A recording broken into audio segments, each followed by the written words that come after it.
All right, and I'm Wonder Woman. We got a Wonder Woman reference in this one.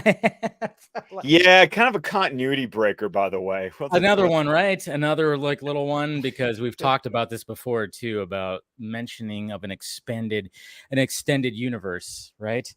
Yeah, but we'll have to talk about why that doesn't make any sense. Of course, we have to. What's happening, guys? Yes, we took like a 2-week break when it came to DC Fan-Animated, but we are back. No. We didn't take a 2-week Oh, break. stop it. Dave took a 2-week break. That's how this works. He always wants to put the blame on me. It's fine. Well, but hey, own it. Own the yeah, shit. but we would already be done with the stream tonight if Okay. Yeah. Being late tonight is my fault. Absolutely. I'll own that. Yes. There you go. No, yeah, we took a break because obviously the past couple of weekends have been we had a holiday weekend, and then of course I was at Metallica the weekend before, but we're back now. We're talking about Superman season 2, baby, animated series. And we're starting off with a bang with blasts. Yeah, I was like, I'm going to be honest. I looked at your tweet and I looked at the YouTube link going, did he spell it right? Did he put the S? I did. You did. Pluralized blast. Yes. When it comes to Scott, he does check. He checks. I check. I check. He'll let me know. Ask him for the last 8 years. I check. There's nothing wrong with that. So much appreciated, because when I see it, I immediately go, oh shit. And then I go right to it, change it. And then I'm like, then I give you like a thumbs up. I'm like, yeah, thank you. Thank you for doing that. But yes, we're blast from the past where, yeah, like you just showed right there, we get some Phantom Zone craziness in this one right here. We get a device. We get a full on like monitor, and it's a device. Well, it's the projector. It's the Phantom Zone projector. Yeah, because I mean that's the idea of the Phantom Zone projector being in the ship. I love it because it's such a great callback to like a little line in the very first episode. I just thought, yay, that's great. Because do you remember what Jor-El's plan was? I mean, I kind of do. Well, what's the line? Yeah. Tell me. The point was he said that, one ship, we could put everyone on Krypton in the Phantom Zone. And so the idea was, well, if that was his plan, well, then wouldn't he have a Phantom Zone projector in said rocket ship? So I love the fact that the projector is there in the ship to be discovered. Based on Jor-El's original plan from the first episode. Yeah, no, that's cool. And then I love how Professor Hamilton's like trying to, like, he finds a secret compartment, so he's trying his best to open it up with a screwdriver. With a flathead screwdriver. It's like you're not going to get as much leverage with that one right there, but I love it. And then Superman just shows up, and that I was like, hey, you want some help? And then he was like, well, let me get this one at least. Come on, can I get this one? And it was just and then of course, here's what we find. We find the projector, and it is cool because obviously, Superman knows what it is. And when they're looking inside it, I mean, it's got a creepy vibe to it too, because obviously you could see it reminds you of well, I mean, you could take like the idea of Ghostbusters and the containment unit. I remember even the animated series went inside with that, where you could actually I think there was a thing where they could look in there and you see yes, they did, because I remember that from the Ghostbusters animated series. Yeah. So it kind of gave me those kind of vibes a little bit. But cool. In the background, a whole lot of Kirby crackle. Oh yeah. The Kirby crackle. Yes, the Kirby crackle is definitely in there. But and then I like it too that the professor just kind of he's messing with the dials and stuff like that. What? Yes, Emil, don't do that. Emil, why you touching? Stop touching things. Don't touch things. Don't touch knobs. All right. For regular knobs and other knobs. I went there. Yes, I know. But I'm just saying it. I had to. It was a joke. You did. Yeah, it's what we do here. We have fun here on DC Fan-Animated. We go there. But anyways, don't touch it. Don't touch it, because then all of a sudden, yes, you get a huge, multi-legged, big, huge. What was that thing? I don't know what that thing was, but it resulted into a cool little action sequence with Superman where he had to take it on. Yeah, it did. And now before that, though, I do appreciate the fact that the only reason Superman knows what the Phantom Zone is because of the orb that he got from Brainiac. And I like that continuity of, oh yeah, this is something that the orb told me about. Yeah. There's no reason for Superman to have any knowledge of the Phantom Zone whatsoever. So I once again, that this is where things like do like connect and tie together. And when they don't break continuity, it's nice to have these things. Yeah, I agree with that. And sorry, I forgot to say hi to people in the chat, but about time. A couple of Sundays. Yes, I know. Yeah. Yeah. We're Thanks. good. We're getting Cortez. What's happening? We also got your Jason here too, and we got Ryan as well. So just saying hi to the folks that are out there currently right now. And it's, of course, it's the opening weekend for NFL too, which is also crazy. But, got the game on in the background. It's a blowout, so it's not even important. Anyways, I feel sorry for I have my buddy his team is the Giants, and they are getting rocked right now. Anyways, hey, we also got Lane right here too. Hopefully things are good with you. I know there was a big, huge earthquake in Morocco where Lane lives, and it was pretty gnarly apparently. So hopefully everything's going good over there. But yes, going back to this. So we have this alien creature that he has to take on. And I love how he just obviously fighting it. It could also fly too. Not only is this just like a big, huge bug that is like, oh boy, I got to take this on, but it can also fly. Well, of course, everything can fly on Earth, apparently. It was interesting, though, the way they described the Phantom Zone, because when they first introduce you to the Phantom Zone, it's not like where you immediately get, Kryptonians or even humanoids, like right off the bat, because Superman doesn't describe it as like Krypton's prison. They just describe it as the place where they would store dangerous aliens, which is a little bit different than what I'm used to. Because usually when you hear about the Phantom Zone, it's straight up just, this is where Krypton decided to like dump their garbage. Yeah. Dump the garbage. But yeah, the fact that I even kind of chuckled at that too when he said dangerous aliens. It's like, well, technically, if they're storing the people of their culture, it's not. Yeah, but I mean, I guess he's explaining it in the way that it's like, oh yeah, he's explaining it to the professor. Understandable, but yeah, but then of course taking him out, and then I love the fact that Superman uses like a utility pole to basically just. Well, first he like rips it, like the poor guys who are working on it, and then Superman rips it, uses it like a baseball bat to like smack the creature, and then it looked like he was trying to impale the creature at first, but they went standards and practices, and he's just like holding the creature down until Dr. Hamilton can figure out how to reverse the turn projector. Back that knob that you turn forward, and sure enough, we trap the beast again. Oh man. But then of course we meet Mala. I know. And she is like totally about it, like, hey, get me out of here. I've served my time, for shit's sake. Which is funny because usually when we talk about the Phantom Zone, how would she have any like perception or concept of time? I mean, traditionally when we talk about the Phantom Zone, it is just sort of this nothingness. Yeah. So it's like, how would you know you've served your time? Yeah, like a limbo thing. Yeah.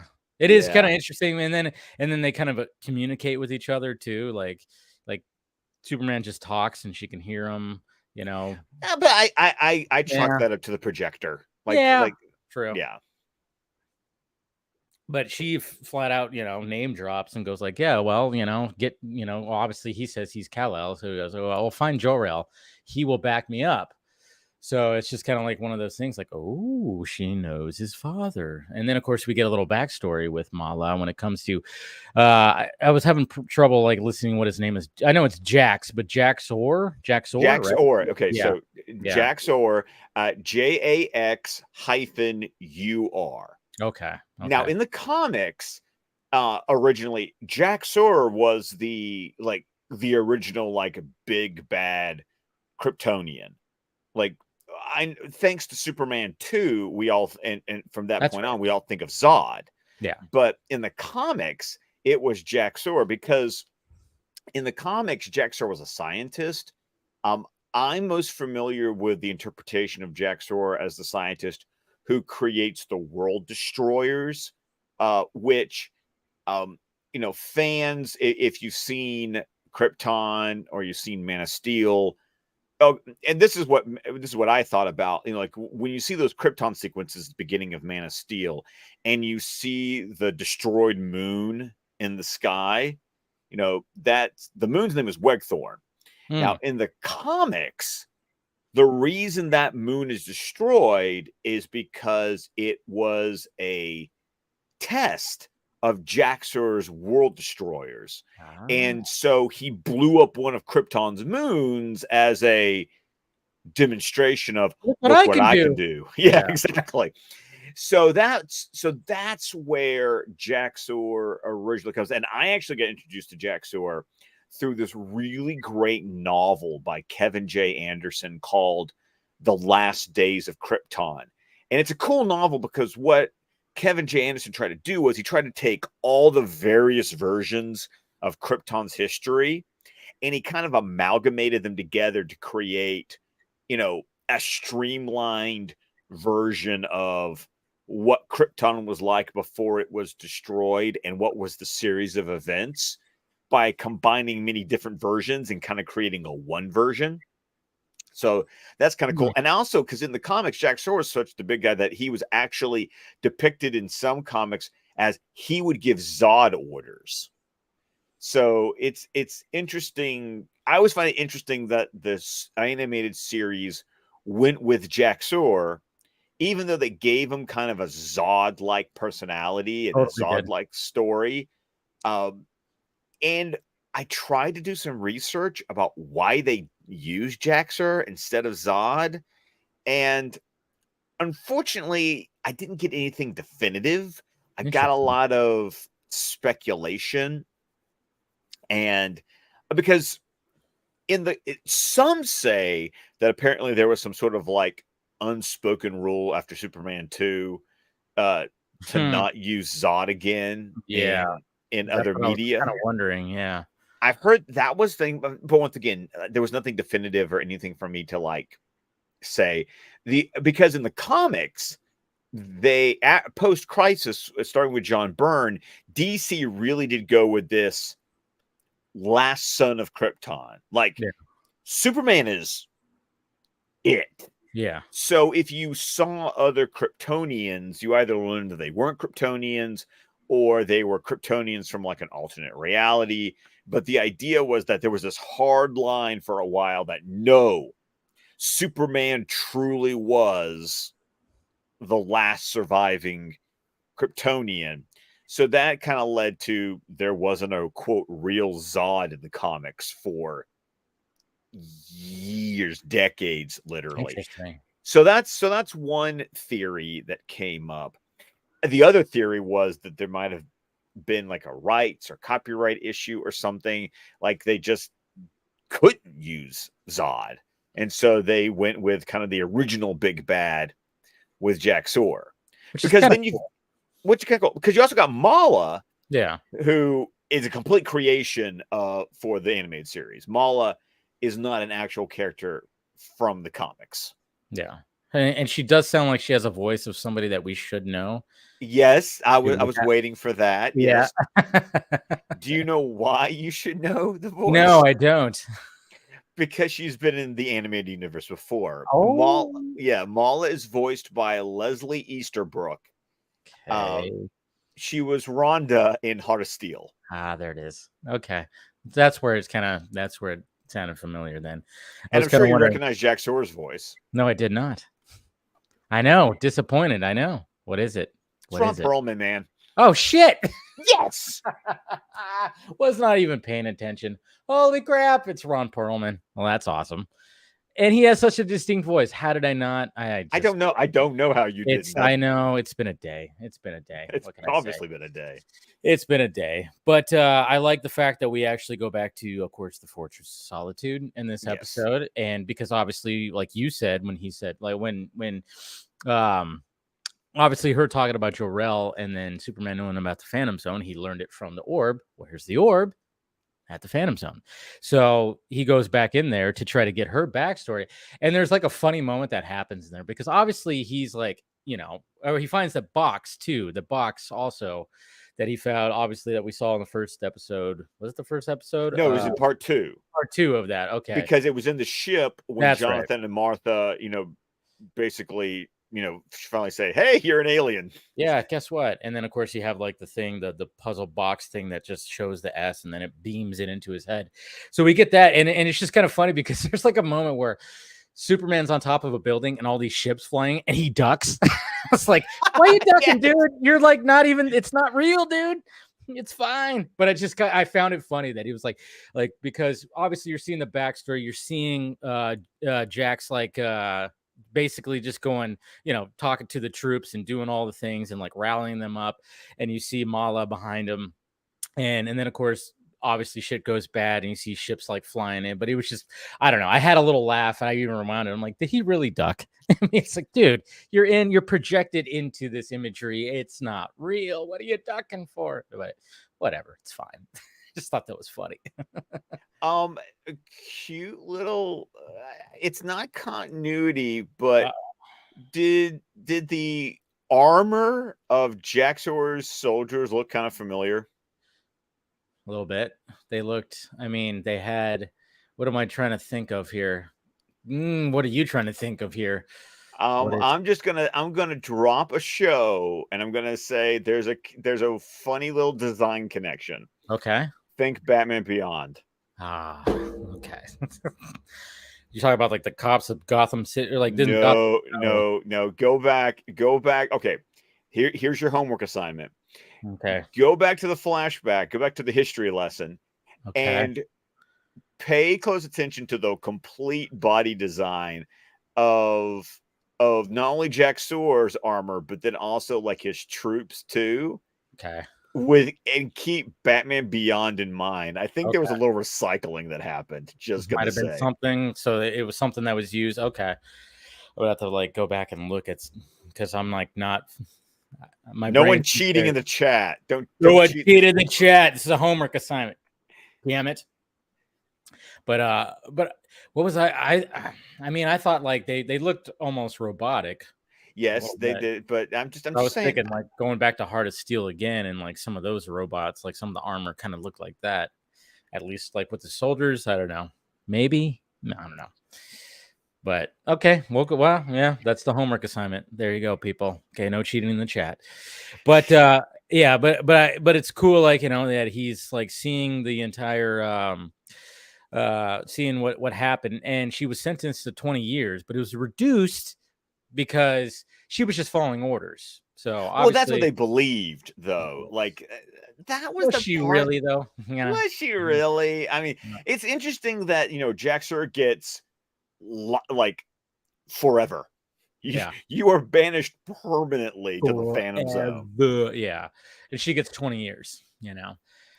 So that's why she was like, hey, I served my time. Can you let me out of this thing? And then, of course, Superman does eventually, do that. And it's like, you already know it's like, that's not a good idea. We as an audience, we know it's like, Soups, what are you doing? What are you doing? Yeah.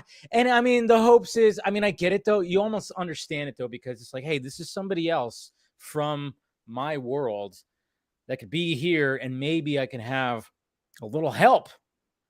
And we can understand that, but you're literally digging, you're scraping the bottom of the barrel, the Phantom Zone barrel here, Soups. You literally have an ex-con, that and not only do you bring her to Earth, you immediately start teaching her how to use her powers. Yeah, what? Not good. And that's what we see next, is the fact that we see her like working her powers, and she's like starting to get familiar with her strength and everything. And then all of a sudden it's like, oh yeah, the whole time you're going, this is not good. This is not good. This is not a good plan. Not a good plan at all. Not a good plan. And then she is like, she gets all flirty with him, of course, gives him a little kiss. And, just stuff like that. And And she's like then putting her hand on his chest. She's like yes, I draping won't all over use his my arm. powers for bad. I swear I won't. It's like, Oh my God. yeah, it's like, don't trust there, please don't. And of course, what happens, they go on their first little, okay. And then of course, naturally it's like, all right, we're going to go on our first little, Batman and Robin mission. Yes, essentially. But and then of course it's like the cliche, okay, there's a bank being robbed, so let's just go to this bank. And she of course looks through the wall and can see, oh yeah, there's that. And she's just she's not impressed, obviously, with Earthlings. Not really impressed.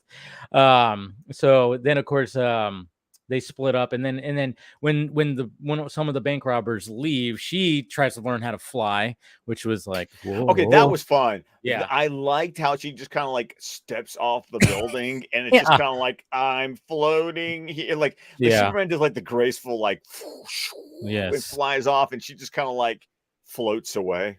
Yeah, she stumbles off, and it's like she's just trying to literally find footing by flying. I don't know. It's a funny one. And then obviously, like when it comes to these two robbers that are like getting away, she stops them, and then naturally, just like what we all suspected, she's about to get a little too rough. And of course, Superman comes in, intervenes, and is like, "Hey, what did I say? Don't do it." She can't help herself. What are you talking about? Yeah, but also like when the cops show up, and she has like this whole idea that Superman rules over Earth these troops? people. Are these Earth troops? You're right. Earth troops. I am Superman's second in command. Yes, I know. And then and Lois shows up too. And then Lois is just, I love her lines. I mean, that's why I said at the beginning, like, yeah, right. And I'm Wonder Woman. Of course, we haven't got to that point yet, but I love how she says, like, I thought I was career minded.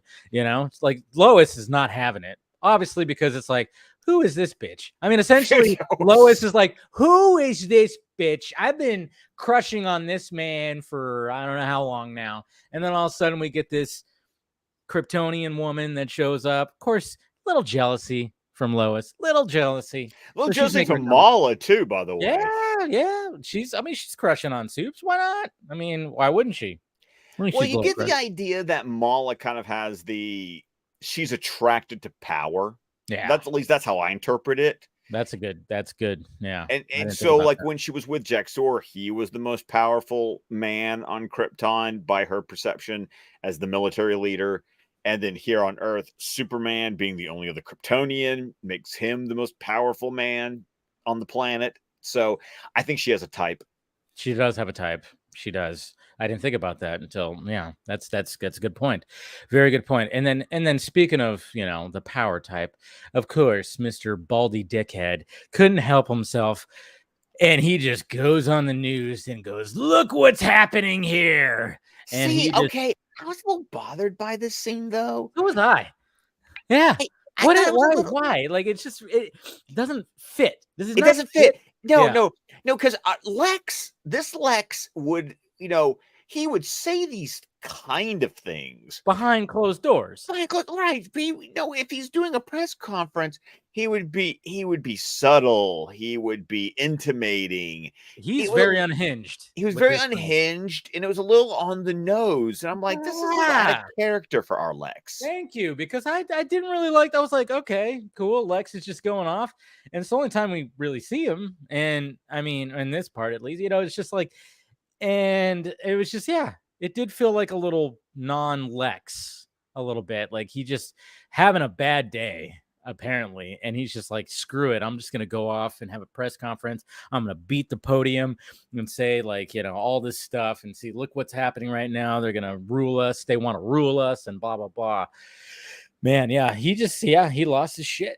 He lost his shit. But I'm with you on that. It's very un-Lex in this version for sure.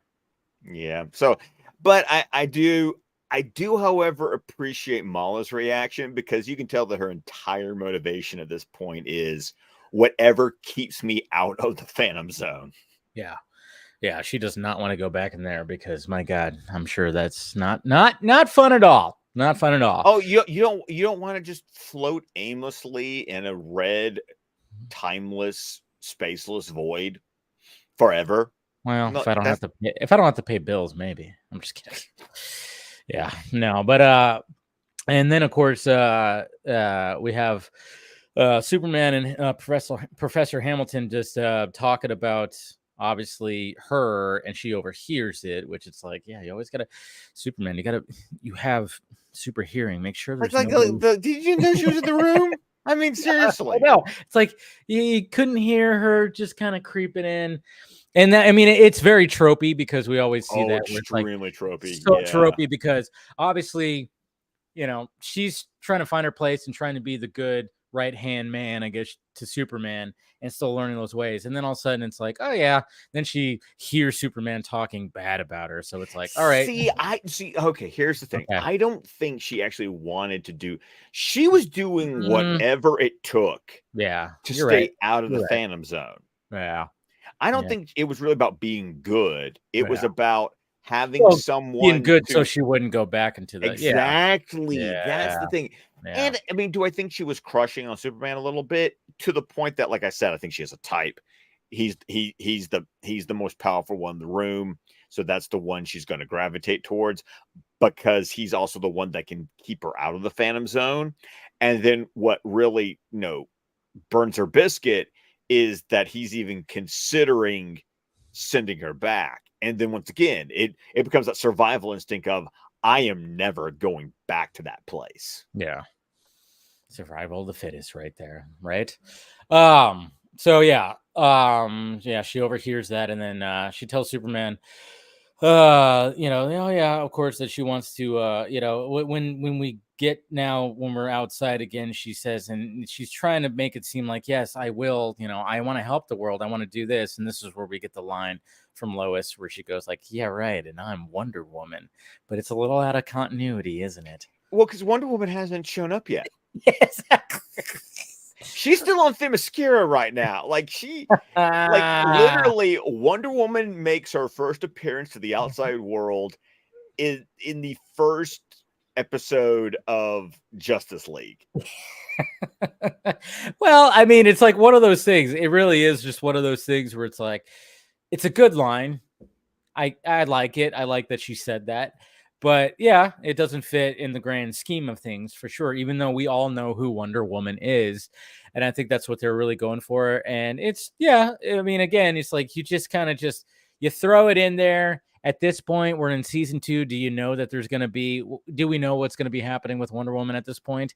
No, that's the thing. It's a thing where it maybe wasn't a problem at the point where this episode aired. Yeah. It just became a problem years later when Justice League happens and they break their own continuity. Yeah. See, it's fine though. It's still, like I said, it's still a good line. And then we get to the point where, oh boy, she starts going after Lois, and that's a big no-no. Oh yeah, you don't choke, or you don't put a chokehold on Lois and hold her up against the wall with Superman like right there watching. Yeah, exactly. This is where we're gonna see the clip right here because this is the clip. This is the clip because I mean we got to remember this is part 1, so it's not like it's like okay, well, but I just thought this was like a pretty cool like where we'd start right here. This is where she gets a little upset right here with her. These inferior creatures. Inferior. Hey, who are you calling inferior? You The sunrise woman. Yellow sunrise. I love that.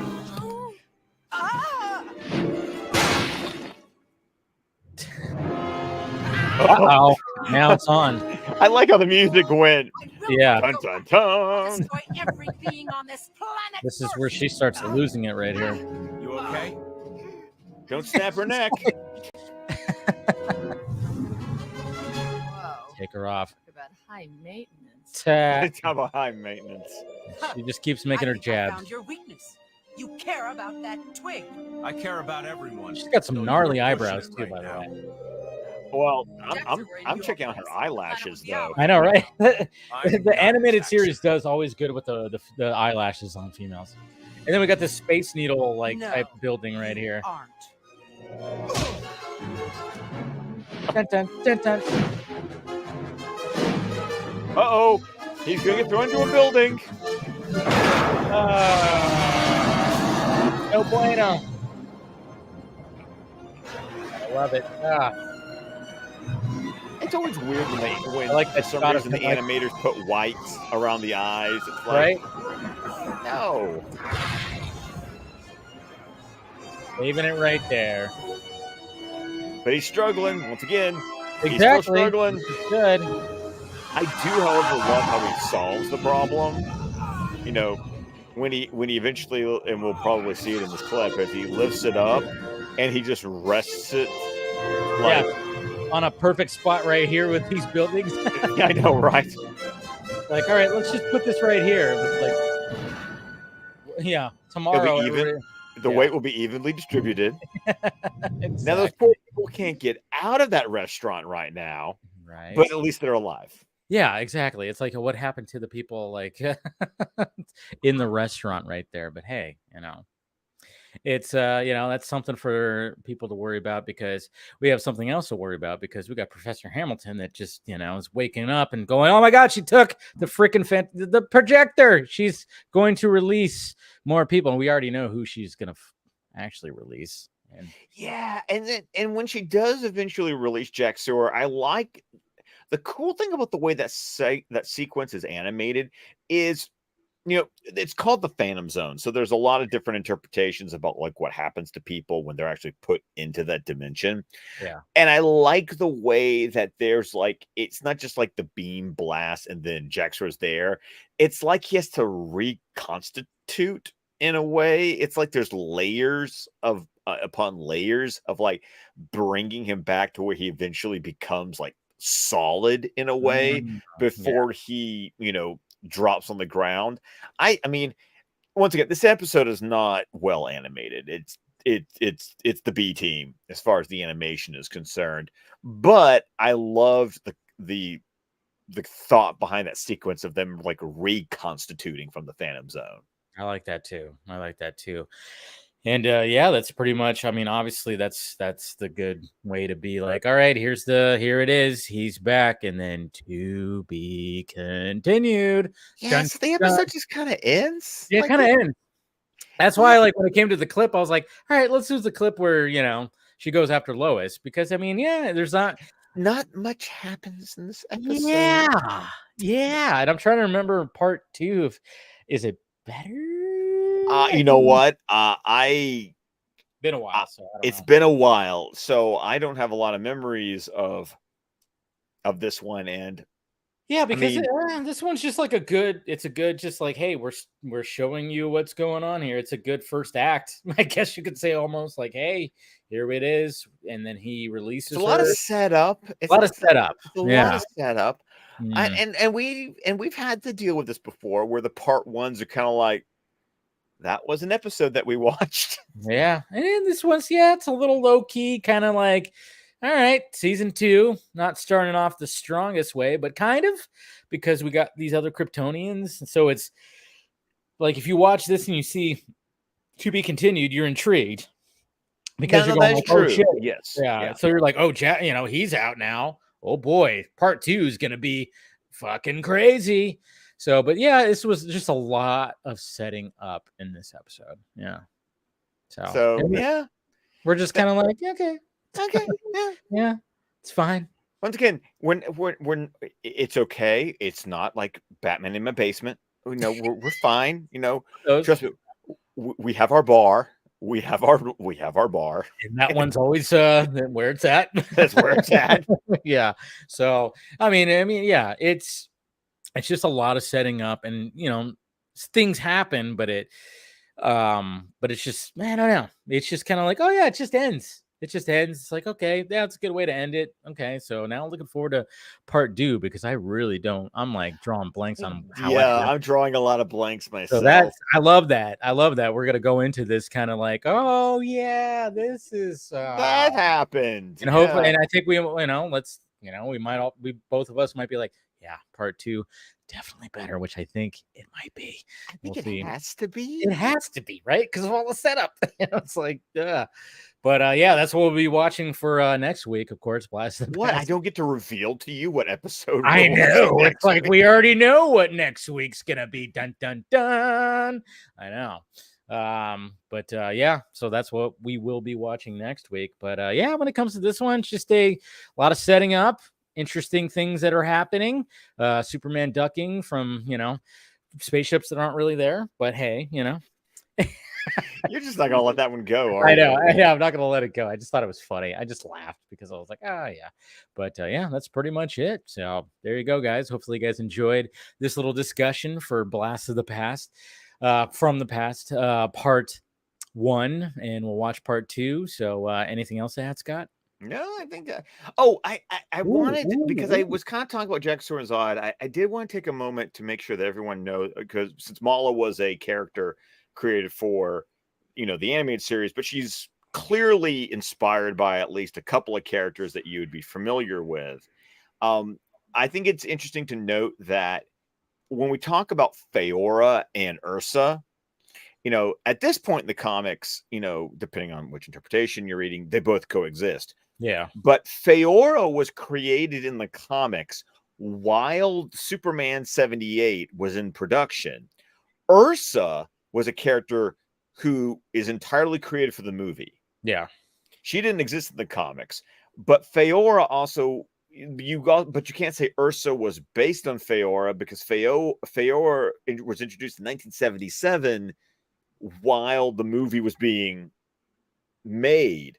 So I always thought that was an interesting history about the, I guess you would say, the female companion of Zod, that shows up in comics, that, Feora is the one from the comics.